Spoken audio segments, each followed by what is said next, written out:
دے، کوئی پاکستان کو گالی دے، ہم اسے چھوڑ دیں گے؟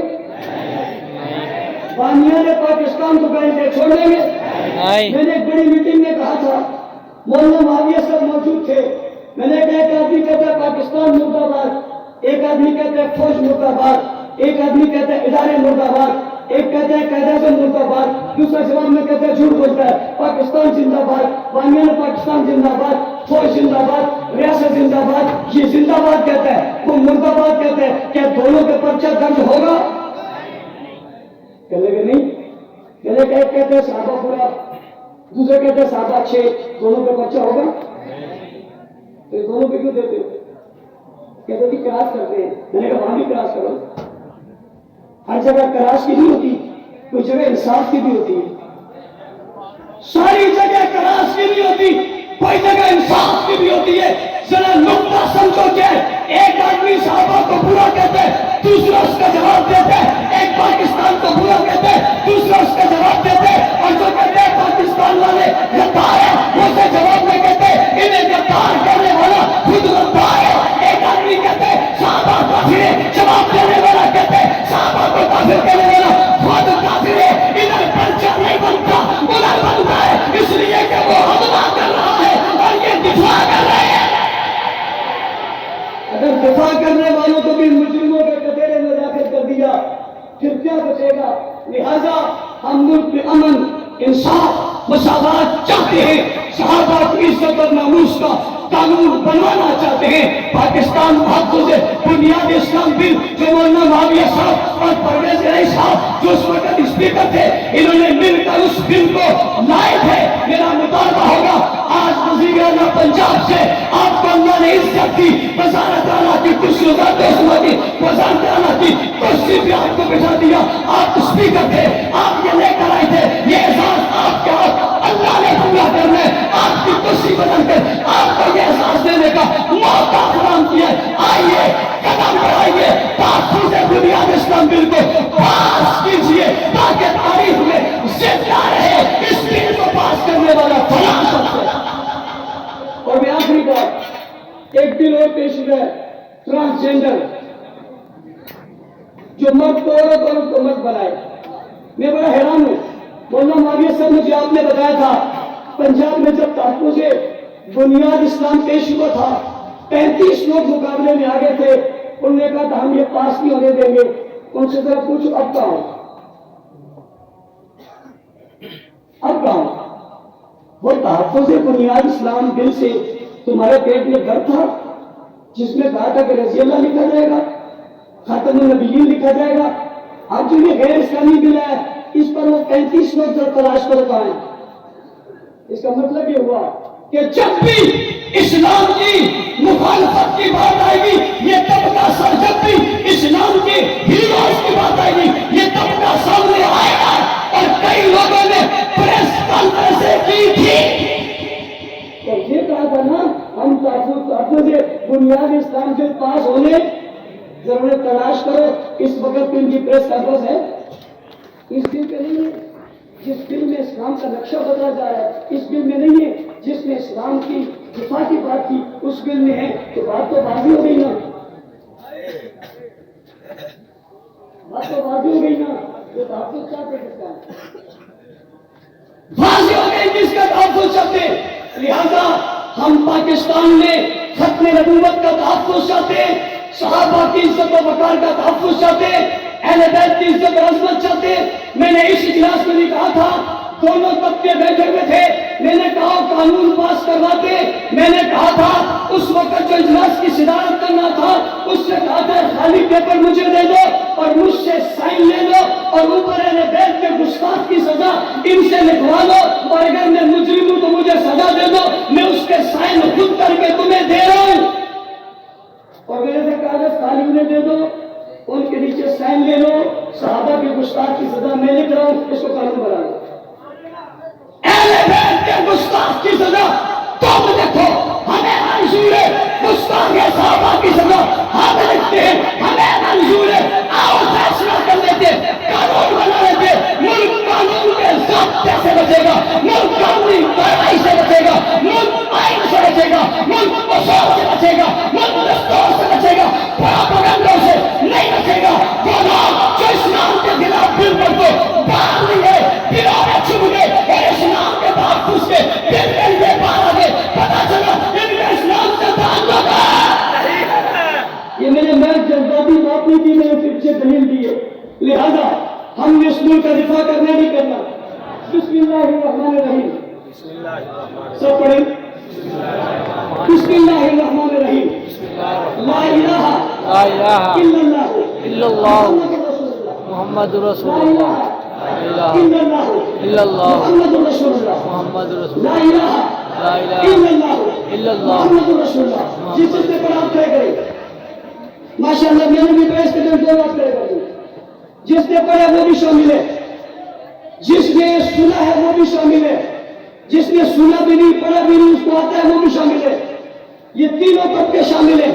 ہم رات کے اس وقت میں دونوں ہاتھ اٹھا کر کلمہ پڑھ کر یہ وعدہ کر رہے ہیں، ہم مدح صحابہ بھی کریں گے، دفاع صحابہ بھی کریں گے انشاءاللہ مدح صحابہ بھی کریں گے، دفاع صحابہ بھی کریں گے مدح صحابہ بھی کریں گے، دفاع صحابہ بھی انشاءاللہ۔ دفاع صحابہ بھی۔ اس سے پہلے میں 2 باتیں کرتا تھا، آج کل میں 3 باتیں کرنے لگا۔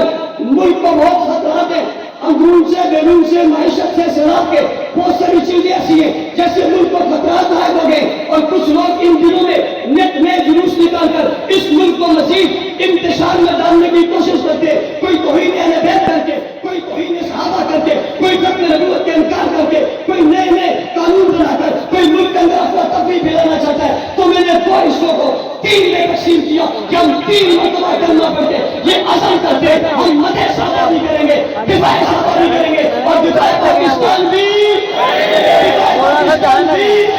مدح صحابہ بھی کریں گے، دفاع صحابہ بھی کریں گے، اور دفاع پاکستان بھی کریں گے۔ مدح صحابہ بھی کریں گے، دفاع صحابہ بھی کریں گے، دفاع پاکستان بھی۔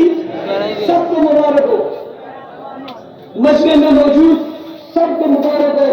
آپ نے صبح کے وقت کلمہ پڑھ کر کہا ہم مدح صحابہ اور دفاع صحابہ اور دفاع پاکستان کریں گے، یہی ہمارا دستور ہے، یہی وعدہ کر کے آپ سب جماعت میں شامل ہو گئے۔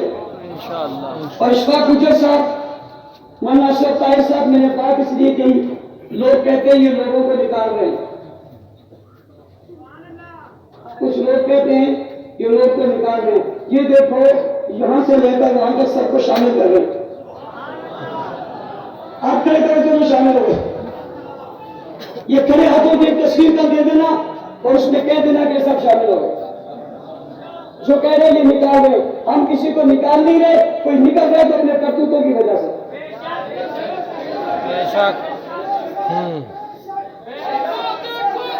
ہم کسی کو نکال رہے، ایسے 5 سال ہے، ہم کسی کو نکال، کوئی اگر نکل رہے تو اپنے کرتوتوں کی وجہ سے ہم تو شامل کر رہے ہیں، لیکن شامل ہونے کے لیے بھی کچھ اصولوں کی ضرورت ہے، ہر کوئی شامل تھوڑی ہوتا ہے۔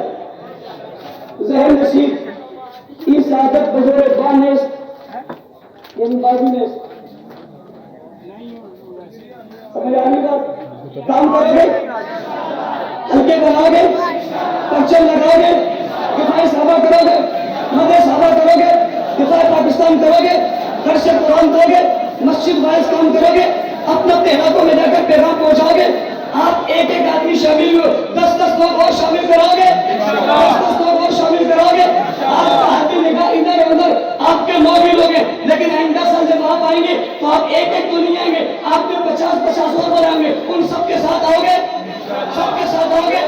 آنے والے مہینوں میں ایک مہینہ جمادی الثانی کا ہے، اور جمادی الثانی کی 22 تاریخ کو ابو بکر صدیق کی یوم وفات ہے، اور قائد اہل سنت نے اسلام آباد میں کہا ہے کہ لوگ جہنم پر مشی بات کرتے ہیں، آئندہ ہم مدح صحابہ بات کریں گے۔